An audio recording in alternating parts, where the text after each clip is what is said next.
हाँ, तो अब आज हम अध्ययन करेंगे रेप्लिकेशन ऑफ डीएनए के बारे में। रेप्लिकेशन का मतलब होता है द्विगुणन। द्विगुणन किसका? तो डीएनए का। आखिर डीएनए जो है, डीएनए का निर्माण नए डीएनए का कैसे होता है, इस क्रिया को हमको पढ़ना है। रेप्लिकेशन ऑफ डीएनए का मतलब होता है कि formation of new DNA from old DNA.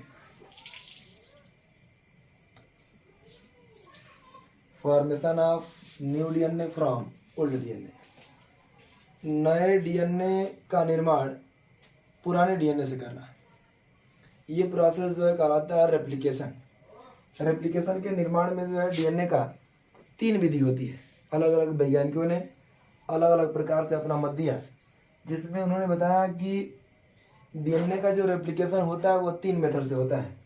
पहला ये होता है conservative method. Conservative method.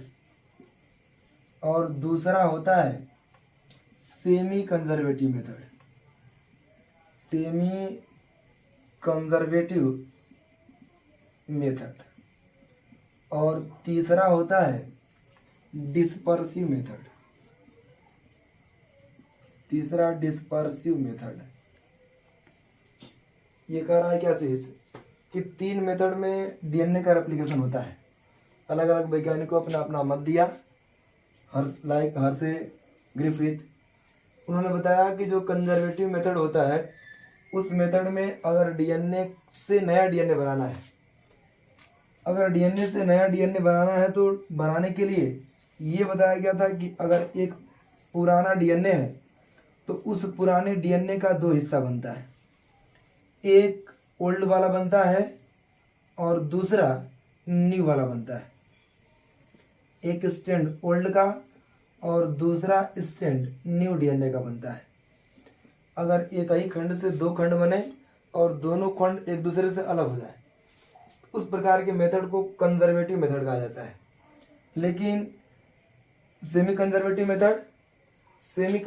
Method का मतलब ये है कि अगर पुराने डीएनए को लिया जाए तो उस पुराने डीएनए का जो एक दूसरे का हेलिक्स है वह अलग हो जाता है। ये अलग और ये अलग, दोनों जो है हेलिक्स अलग होने के साथ साथ इनको देखा जाए कि यह डीएनए जो है नाइट्रोजनस बेस से बने हुए हैं। नाइट्रोजनस बेस का मतलब कि एडेनिन, ग्वानिन, थाइमिन, साइटोसिन के साथ बना हुआ है। एडेनिन, ग्वानिन, थाइमिन, साइटोसिन का दोबारा जो है एक अलग से उसका नाइट्रोजनस क्षार आता है जो उनके साथ आपस में जुड़ जाता है। दूसरे वाले फेज के साथ वही प्रोसेस, यानी नए जो है डीएनए का निर्माण हो गया। इस प्रकार के मेथड को हम कहेंगे सेमी कंजर्वेटिव। सेमी का मतलब होता है आधा, कंजर्वेटिव का मतलब कि नए डीएनए का निर्माण करना। आधे आधे डीएनए के खंड से डीएनए का निर्माण करने की क्रिया सेमी कंजर्वेटिव मेथड कहलाती है।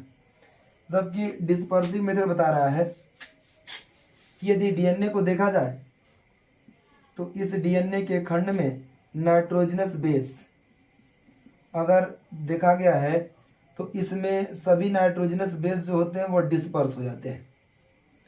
यानी नाइट्रोजनस बेस डिस्पर्स का मतलब होता है बिखर जाना। यदि नाइट्रोजनस बेस अगर बिखर जाते हैं, कहीं न्यू वाला डीएनए आकर जुड़ जाए और कहीं आकर के ओल्ड जुड़ जाए, किसी खंड पे न्यू और किसी खंड पे ओल्ड जुड़ जाता है, उस मेथड को कहा जाता है डिस्पर्सिव मेथड कहा जाता है। यानी डिस्पर्सिव मेथड में हम ये कहें कि आधे आधे खंड को देखा जाए अगर जो, तो ये अगर खंड है तो इतना ओल्ड है और यहाँ पर ये अगर खंड है तो इतना न्यू है। इसके बाद भी इस वाले पर न्यू और इस वाले पर ओल्ड खंड आ जाए तो हर एक हिस्सा अगर कटा हुआ दिखता है और आकर के एक नाइट्रोजनस क्षार का निर्माण करे, इसका मतलब उस मेथड को हम कहेंगे डिस्पर्सिव मेथड। जो रेप्लिकेशन ऑफ डीएनए देखा गया है वह केवल और केवल replication of DNA semi conservative method से होता है।